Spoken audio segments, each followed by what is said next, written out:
तो magnetic field intensity due to a circular coil, current carrying circular coil. चलिए समझते हैं इसमें अपन। किसी एक सर्कुलर कॉइल की वजह से मैग्नेटिक फील्ड इंटेंसिटी क्या हो सकती है, ध्यान दीजिएगा। हमारे पास कोई एक सर्कुलर कॉइल है, ठीक है, हमारे पास कोई एक सर्कुलर कॉइल है, ध्यान दीजिए, ये एक सर्कुलर कॉइल है and this circular coil consists of large number of turns, ठीक है। इस सर्कुलर कॉइल में बहुत सारे नंबर ऑफ टर्न्स हैं। तो अगर इस सर्कुलर कॉइल में नंबर ऑफ टर्न्स हैं और हम ये बोल देते हैं suppose this is the direction of current, ठीक, ये करंट की डायरेक्शन है। अब जब ये करंट की डायरेक्शन है मतलब ये कहने का ये कि ऐसा करंट गया, ऐसा ऐसा चल रहा है, number of large number of turns है और करंट का फ्लो जो है वो ऐसा ऐसा है। अब अपन ने राइट हैंड थंब रूल या फिर राइट हैंड पाम रूल जो चाहो आप इसमें लगा सकते हो। अगर ये करंट की डायरेक्शन है तो मैग्नेटिक फील्ड लाइंस ऐसी होंगी ना, ठीक है। और एक चीज आप लोगों को बहुत ध्यान रखना है कि कोई भी अगर मैग्नेट होता है बेटा, कोई भी अगर मैग्नेट होता है तो उसमें एक नॉर्थ पोल होता है और एक साउथ पोल होता है, ये आप अच्छे से जानते हो। कोई भी अगर मैग्नेट है तो उसमें एक नॉर्थ पोल है और एक साउथ पोल है। बोलते हैं कि मैग्नेटिक लाइन ऑफ फोर्स ये प्रॉपर्टी है किसी भी एक, जैसे इलेक्ट्रिक लाइन ऑफ फोर्स होती है वैसे ही मैग्नेटिक लाइन ऑफ फोर्स होती है।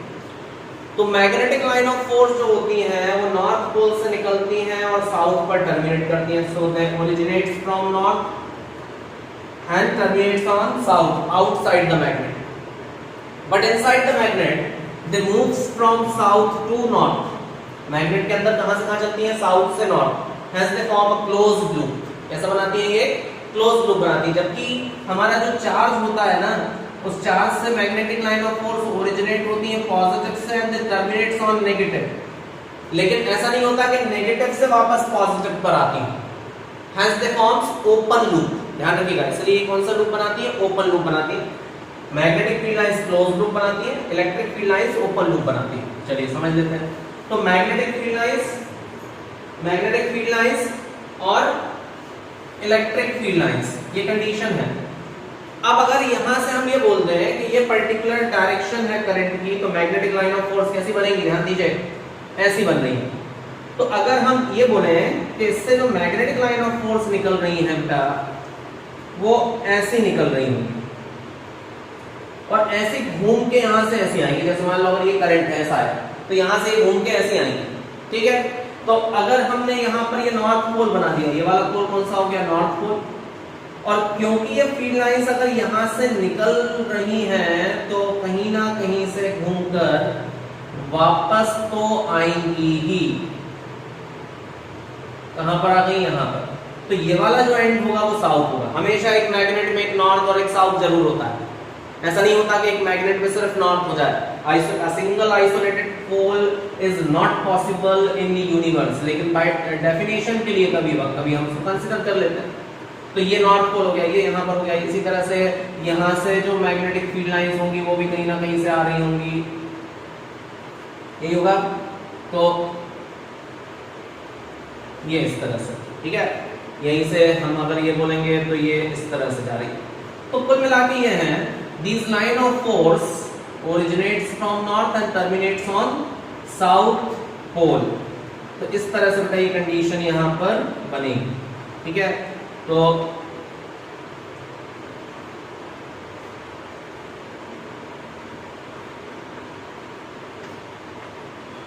ठीक, ये कंडीशन यहां पर चल रही होगी।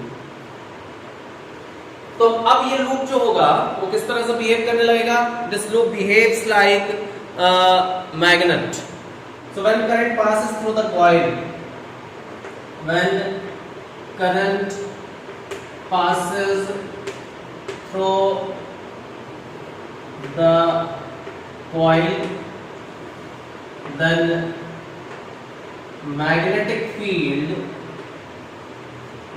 magnetic field establish around it then magnetic field establish around it, उस केस में उसके अंदर क्या बन जाती होगी, एक मैग्नेटिक फील्ड बन जाती होगी, magnetic field establish around it and it behaves like a magnet and it behaves like a magnet. उस केस में ये मैग्नेट की तरह बिहेव करने लगता है, it behaves like a magnet. It's one pole, its one face behaves like north,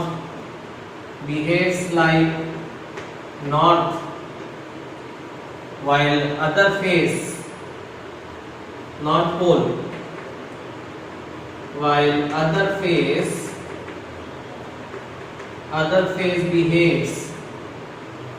behaves like south। जब इसका दूसरा फेस जो होगा वो किस तरह से बिहेव करेगा, साउथ पोल की तरह बिहेव करेगा। तो ध्यान दीजिए जरा किस तरह से, आप इसको अच्छे से समझना। ये बेटा एक हमारे कॉइल का, अभी इसको तो अपन ने ऐसा बनाया है, लेकिन अगर अगर अपन इसको सामने से देखें तो क्या कंडीशन होगी और अपोजिट साइड से देखें तो क्या कंडीशन होगी। ध्यान दीजिए, ये इसका फ्रंट फेस है, सामने से अगर अपन देखें इसको, ये इसका अपोजिट फेस है, ठीक। तो एक फ्रंट फेस है और दूसरा ये कौन सा फेस है, इसका जस्ट अपोजिट फेस है। तो जब फ्रंट फेस पे अगर आप इसको देखोगे तो क्या पॉसिबिलिटी होगी, चलो देखो जरा, यहां ध्यान देना। आप इसको अगर देखोगे तो ये अगर हम एक पर्टिकुलर डायरेक्शन में इसको घुमा रहे हैं तो आप इस चीज को समझ पा रहे होगे कि हम जो इस डायरेक्शन में घुमा रहे हैं वो एंटी क्लॉकवाइज है। ये करंट की डायरेक्शन है, आप लोगों को समझ में आ रहा है कि कौन सी डायरेक्शन है, ये एंटी क्लॉकवाइज डायरेक्शन में हम इसको घुमा रहे हैं, ठीक। लेकिन अगर आप इसको देखो कि हम वैसे की वैसे घुमाते जा रहे हैं, इसको डायरेक्शन को चेंज नहीं कर रहे हैं, अगर आप हमारी साइड से देखोगे तो ये क्लॉकवाइज, ठीक है, मतलब हमारी डायरेक्शन से ये क्लॉकवाइज है, तो आपकी डायरेक्शन से ये एंटी क्लॉकवाइज है। मतलब अगर हम यहां ये लिखे हैं कि अगर इस वाली डायरेक्शन से अगर हम इसको यहां से देखते हैं तो हमें अगर ये जैसे आप देख रहे थे, तो अगर आपको ये एंटी क्लॉकवाइज दिख रहा है तो अपोजिट फेस से अगर हम देख रहे होंगे तो हमें यही करंट कैसा दिखाई दे रहा होगा, क्लॉकवाइज दिखाई दे रहा होगा। समझ में आया कि नहीं आया? अगर आपकी तरफ अगर हम देख, ये वाली साइड आपकी तरफ कौन सी है, एंटी क्लॉकवाइज है, तो यही साइड हमारी तरफ से कौन सी है, क्लॉकवाइज है। तो अब अगर ये फ्रंट फेस है और आपको अगर ये एंटी क्लॉकवाइज दिख रहा है, एंटी क्लॉकवाइज में आप बोलोगे कि ये वाला फेस कौन सा होगा, तो देखो जरा कैसे निकालना है, राइट हैंड थंब रूल या पाम रूल से देखो जरा।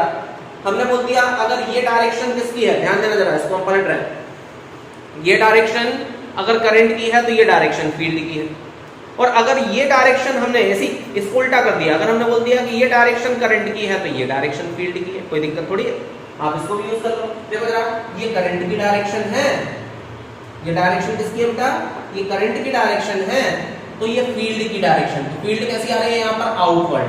आउटवर्ड मतलब बाहर निकल रही है, तो अपन इसको कैसा बना सकते हैं, डॉट।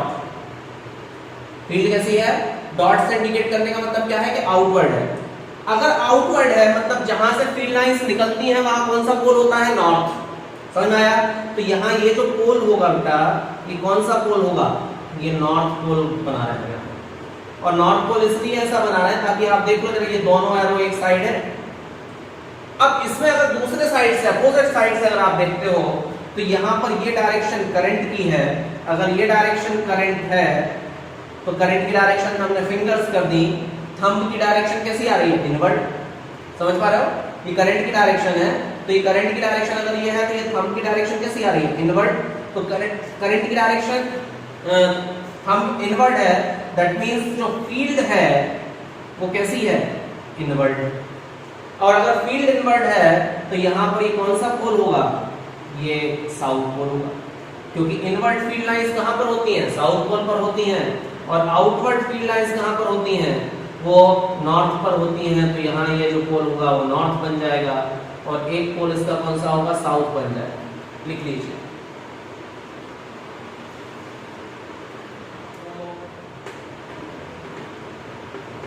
डेरिवेशन क्या हो सकता है इसका, मान लो ये एक सर्कुलर लूप है, ठीक है। And this loop consist of large number of turns.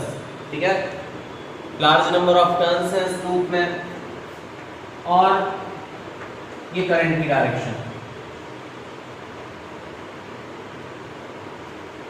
ठीक है, तो ये इसकी अगर रेडियस हमने r मान ली तो ध्यान दीजिएगा, अगर हम बायो-सावर्ट लॉ यूज करें, using Biot-Savart law,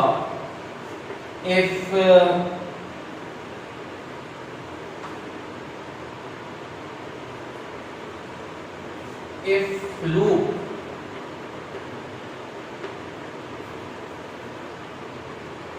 of radius r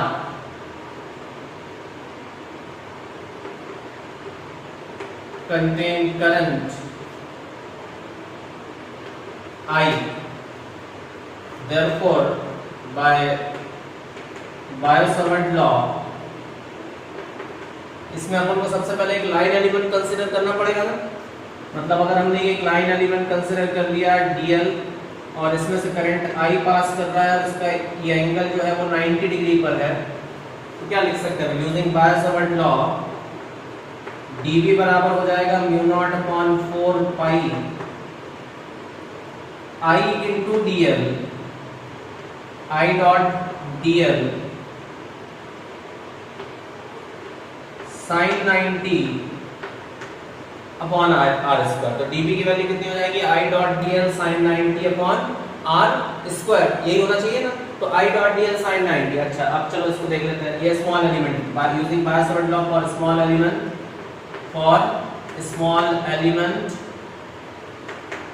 element of ring, तो ये कंडीशन आएगी। अगर अपन कंप्लीट रिंग के लिए निकालें तो ये होना चाहिए mu naught upon 4 pi I upon r square, और जो इंटीग्रेशन करना है हमको dl का 0 से लेके कंप्लीट वैल्यू तक के लिए, मतलब 2 पाई r तक के लिए। ठीक है, और ये 0 से लेके b वैल्यू तक के लिए। ठीक, तो जब 0 से लेके b वैल्यू तक के लिए करेंगे तो dv का कितना आ जाएगा, यहाँ पर आएगा b, 0 से लेके b वैल्यू तक के लिए हो जाएगा, ये हो जाएगा mu naught upon 4 pi I upon r square. तो कितना आएगा, dl का कितना हो जाएगा l, और 0 से लेके कहां तक के लिए लिखोगे, 2 पाई r तक के लिए। तो फाइनली हमारे पास जो वैल्यू आएगी वो कितनी आ जाएगी, वो आ जाएगी b minus 0 mu naught upon 4 pi I by r square, ये यहाँ लिख देंगे, और I बाय आर स्क्वायर को कितना लिख देंगे, यहाँ पर लिखेंगे 2 पाई r माइनस 0। तो पाई से पाई की वैल्यू कैंसिल हो जाएगी, r से r की वैल्यू कैंसिल होगी, तो मैग्नेटिक फील्ड स्ट्रेंथ कितनी हो जाएगी प्रेस के लिए, आप लिख सकते हो म्यू नॉट अपॉन 4 पाई 2I, या फिर सीधा सीधा लिख दो म्यू नॉट अपॉन 4 पाई, तो लिख ही सकते हैं, या ऐसा लिख दो mu naught I upon 2r। ठीक है, mu not I upon 2r, Sidhi value लिख दो mu naught I upon 2r, ये इसका एक्सप्रेशन आ जाएगा। अब mu naught I upon 2r आया है ये किसी एक सिंगल टर्न के लिए, ध्यान रखिएगा, mu naught I upon 2r आया है किसी एक सिंगल टर्न के लिए।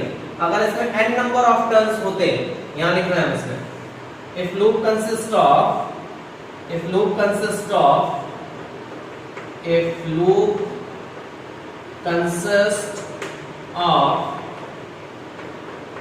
n number of turns, अगर लूप में n नंबर ऑफ टर्न्स होंगे तो ये हो जाएगा mu not ni upon 2r, ये इसका एक्सप्रेशन लिख लीजिए।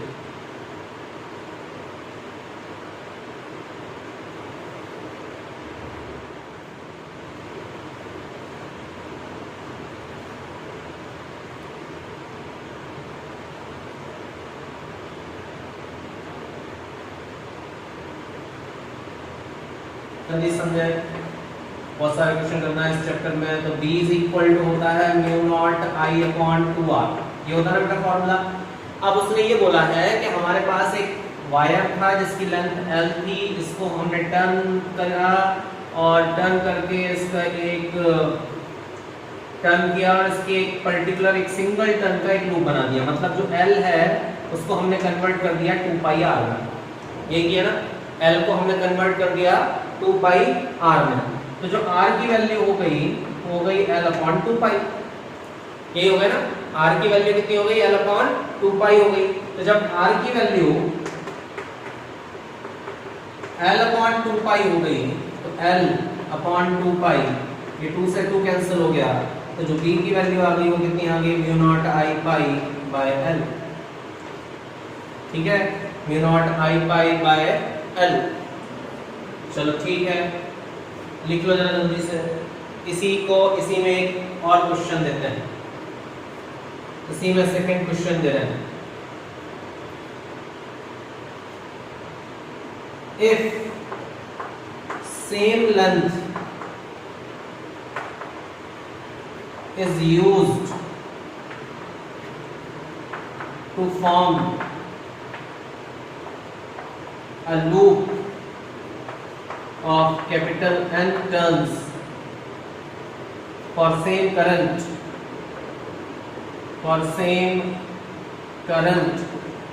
then find field at center, then find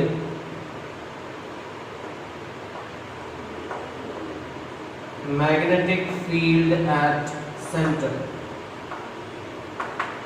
उस केस में मैग्नेटिक फील्ड सेंटर पर क्या होगी, अगर इसी L लेंथ को n नंबर ऑफ टर्न्स में हमने कन्वर्ट करा दिया तो,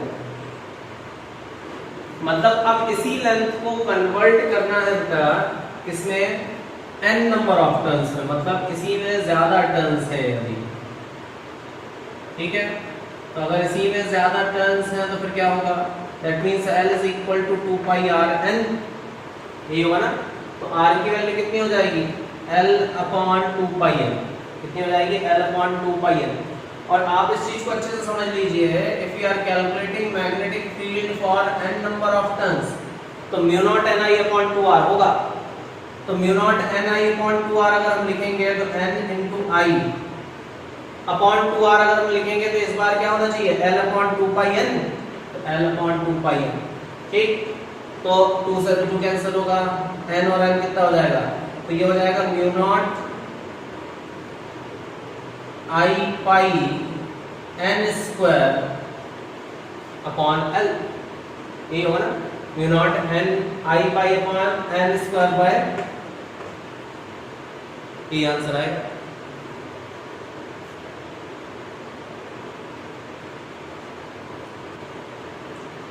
मतलब हम ये बोल सकते हैं कि अब जो मैग्नेटिक फील्ड पहले वाले केस के समय थी, अब n स्क्वायर b है। अगर इससे पहले वाला केस में मैग्नेटिक फील्ड b थी, तो इस बार जो है वो कितनी है, n स्क्वायर b टाइम्स है, ना कि n b टाइम्स है। कई बार बच्चों को कंफ्यूजन होता है, अगले क्वेश्चन में समझ में आएगा कंफ्यूजन क्या रहता है। मैग्नेटिक फील्ड किसी एक वायर की वजह से हमको पता है, किसी एक लूप की वजह से कि mu not n i by 2 r होती है, कितनी होती है, mu not n i by 2 r होती है। तो mu not n i by 2 r होती है उस केस में, लेकिन इस केस में कितनी हो रही है वो देख लीजिए, n स्क्वायर टाइम्स हो रही है, अगर लेंथ दी है कि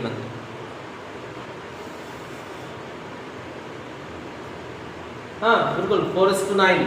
क्यों, क्योंकि अब आपको समझ में आ जाना चाहिए कि जो मैग्नेटिक फील्ड होती है, मैग्नेटिक फील्ड जो होती है, अगर किसी एक वायर को हम कन्वर्ट कर दें तो वो होती है किसके बराबर, mu naught n square i pi by L, बाकी सब चीजें सेम है, तो v1 बाय v2 आप लिखोगे तो कितना हो जाएगा, 2 बाय 3 का whole square and it is 4 by 9। ये डाउट नॉर्मली अगर ठीक से अगर अपन ने टर्न कन्वर्जन नहीं पढ़ा होता है तो अपन को दिक्कत होती है इसको सॉल्व करने में।